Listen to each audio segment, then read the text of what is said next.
नमस्कार, मैं डॉक्टर राकेश पाठक। दोस्तों, आज बात करते हैं कांग्रेस के दिग्गज नेता डॉक्टर शशि थरूर की।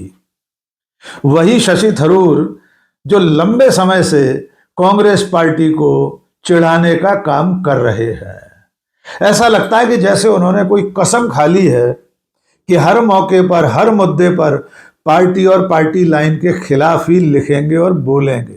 ऑपरेशन सिंदूर के समय से लेकर अब तक न जाने कितने ऐसे मौके आए हैं जब शशि थरूर ने पार्टी और पार्टी के आला कमान को परेशान करने वाले वक्तव्य दिए हैं या लेख लिखे हैं, और यह सिलसिला लगातार जारी है।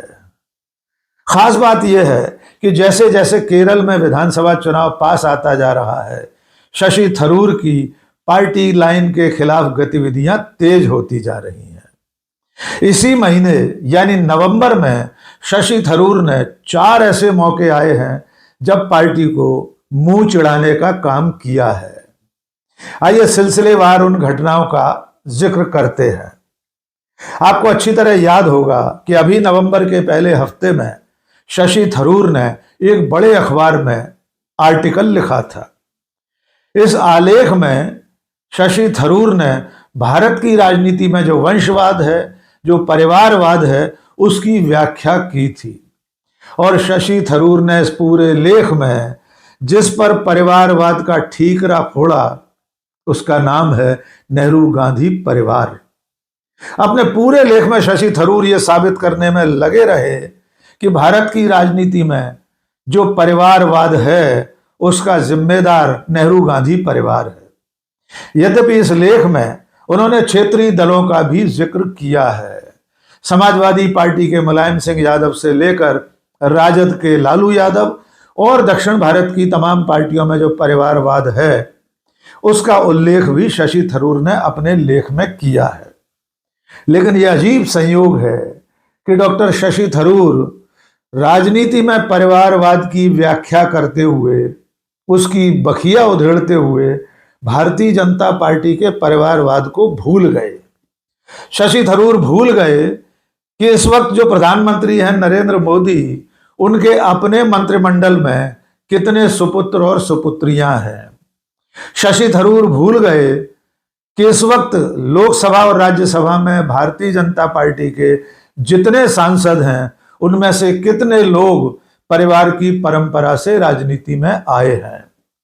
शशि थरूर भूल गए कि जिन राज्यों में भारतीय जनता पार्टी की सरकारें हैं, उन सरकारों में, उनके मंत्रिमंडल में और विधायक दलों में कितने लोग ऐसे हैं जो अपने माता पिता, भाई बहन की विरासत को संभाल रहे हैं।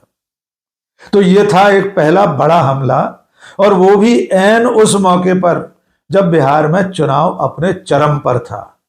शशि थरूर राजनीति में परिवारवाद पर नेहरू गांधी परिवार को घेर रहे थे। उसके बाद दूसरा मौका आया चंद रोज पहले, भूतपूर्व उप प्रधानमंत्री लाल कृष्ण आडवाणी के जन्मदिन पर। आपको जानकर हैरानी होगी, शशि थरूर ने आडवाणी जी को जन्मदिन की शुभकामनाएं देते हुए जो कुछ लिखा, वो कांग्रेस का कोई नेता तो शायद ही लिख सके। जन्मदिन पर शुभकामना देना एक सामान्य शिष्टाचार है। सब पार्टियों के लोग एक दूसरे नेताओं को हैप्पी बर्थडे लिखते हैं। लेकिन शशि थरूर ने लालकृष्ण आडवाणी के साथ अपनी तस्वीरें साझा करते हुए जो लिखा, वो भी सुन लीजिए। शशि थरूर एक्स पर लिखते हैं, आदरणीय श्री लालकृष्ण आडवाणी जी को उनके 98वें जन्मदिन की हार्दिक शुभकामनाएं। जन सेवा के प्रति उनकी अटूट प्रतिबद्धता, उनकी विनम्रता और शालीनता तथा आधुनिक भारत की दिशा तय करने में उनकी भूमिका अमिट है। एक सच्चे राजनेता जिनका सेवामय जीवन अनुकरणीय रहा है। यानी शशि थरूर उन लालकृष्ण आडवाणी को भारत की दिशा तय करने का श्रेय दे रहे हैं जिनकी रथ यात्रा ने भारत में विभाजन की एक और लकीर खींच दी थी। तीसरा मौका आया इंडियन एक्सप्रेस के एक समारोह में प्रधानमंत्री नरेंद्र मोदी की शिरकत का। डॉक्टर शशि थरूर न्योता मिलने पर इस कार्यक्रम में शामिल हुए। प्रधानमंत्री नरेंद्र मोदी के भाषण में से कुछ हिस्सों को कोट करते हुए शशि थरूर एक्स पर लिखते हैं कि प्रधानमंत्री ने मैकाले के समय की गुलाम मानसिकता से बाहर निकलने का आह्वान किया। इसके अलावा शशि थरूर लिखते हैं कि प्रधानमंत्री के भाषण ने आर्थिक दृष्टिकोण और सांस्कृतिक आह्वान करने का काम किया है। पोस्ट के आखिर में शशि थरूर लिखते हैं, glad to have been in the audience, यानी इस कार्यक्रम की दर्शक दीर्घा में होने, श्रोताओं में शामिल होने पर शशि थरूर गदगद हो रहे हैं। वे खुद को ग्लैड महसूस कर रहे हैं कि वे उस कार्यक्रम में बैठे थे जिसमें प्रधानमंत्री मुख्य अतिथि थे। शशि थरूर ने प्रधानमंत्री नरेंद्र मोदी के भाषण देने की 4 तस्वीरें भी अपनी इस एक्स वाली पोस्ट में साझा की हैं।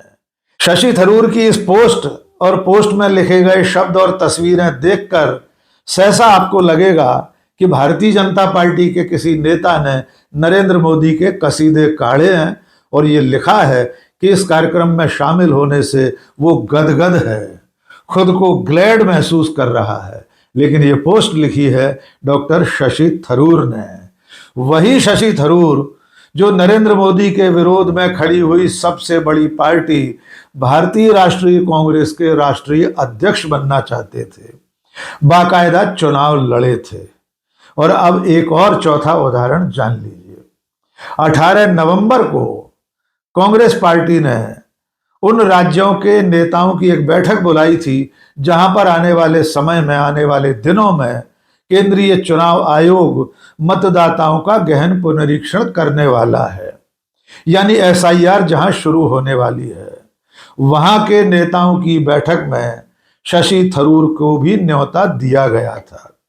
18 नवंबर को हुई इस बैठक में शशि थरूर गैर हाजिर रहे, यानी जिस बैठक के लिए पार्टी के राष्ट्रीय अध्यक्ष और नेता प्रतिपक्ष राहुल गांधी ने शशि थरूर को न्योता दिया था, उस बैठक में जाने से भी शशि थरूर ने किनारा कर लिया। इस बैठक से गैर हाजिर रहने के बारे में शशि थरूर की ओर से यह सफाई दी गई है कि उनकी तबीयत ठीक नहीं थी, इसलिए वे बैठक में शामिल नहीं हो सके। जबकि उस बैठक के चंद घंटे पहले, सिर्फ एक दिन पहले, वे प्रधानमंत्री नरेंद्र मोदी के कार्यक्रम में मौजूद थे।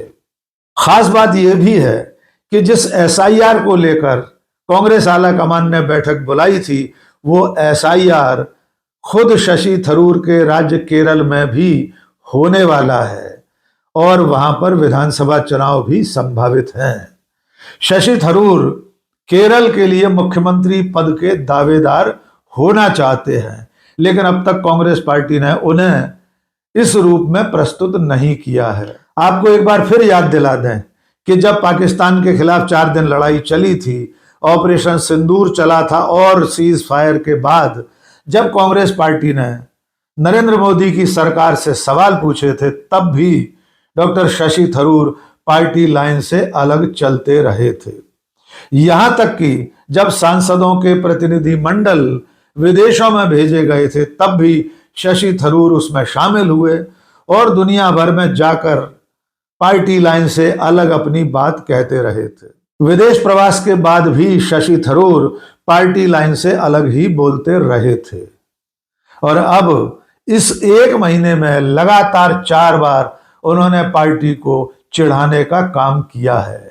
अब बड़ा सवाल यह है कि आखिर कांग्रेस पार्टी, कांग्रेस का आला कमान, राष्ट्रीय अध्यक्ष मल्लिकार्जुन खड़गे, लोकसभा में नेता प्रतिपक्ष राहुल गांधी कब तक शशि थरूर को बर्दाश्त करते हैं।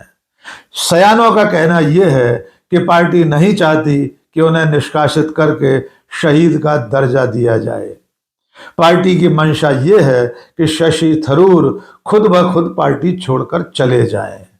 देखना यह होगा कि शशि थरूर केरल विधानसभा चुनाव से कितना पहले पार्टी छोड़ते हैं या पार्टी उन्हें खुद ब खुद निष्कासित करती है। आज के इस वीडियो में बस इतना ही। बहुत बहुत शुक्रिया। जय हिंद।